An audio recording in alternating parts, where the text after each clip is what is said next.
indeks ekonomi yang kaya makin kayakah, memang benar seperti itu, dan yang kelas menengah benar-benar semakin tertekan, semakin terengah-engah.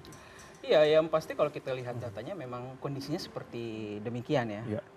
Kalau kita lihat tadi data untuk pergerakan kelas menengah, itu sebenarnya sudah terjadi sebelum pandemi COVID-19. Dan pandemi COVID-19 itu memperparah. Mereka yang tadinya tidak punya jaringan pengaman sosial, kemudian juga akhirnya harus di PHK karena kondisi ekonomi ketika itu memburuk, itu akhirnya turun kelas. Yang tadinya berada pada klasifikasi kelas menengah, kemudian turun kelas ke calon kelas menengah, dan bahkan juga turun kelas ke rentan ya, kelompok masyarakat rentan. Di saat yang bersamaan, di periode waktu terutama ketika pasca pandemi di 2022 hingga sekarang, bantuan yang diberikan khusus untuk kelas menengah itu sangat terbatas. Betul bahwa ada bantuan yang diberikan pemerintah dalam katakanlah bantuan sosial gitu ya.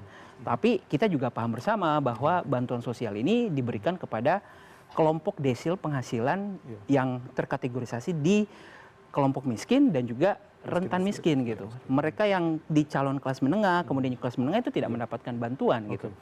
Di saat yang padahal di kelas ini lah yang maju kena mundur kena sebenarnya. Iya, mereka tidak cukup kaya untuk kemudian penghasilannya bertambah, tapi juga tidak cukup miskin ya, terkategorisasi sebagai untuk mendapatkan bantuan dari pemerintah gitu.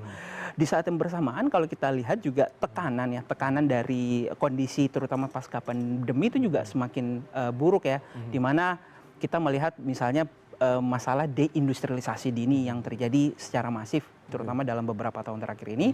Padahal kita paham bersama bahwa industri merupakan salah satu cara sebagai salah satu kelompok lapangan usaha yang sebenarnya bisa mendorong mobilisasi penghasilan dalam jangka waktu yang panjang. Jadi ketika masyarakat yang tadinya tidak bisa bekerja itu kemudian katakanlah tidak bisa masuk ke industri, penghasilannya pun tidak bisa mengalami pertambahan gitu. Dan ini yang memperparah kondisi antara tadi ya, yang si miskin akhirnya tidak mendapatkan penghasilan yang bisa sustain, sementara yang kayanya mendapatkan keuntungan dari akumulasi aset.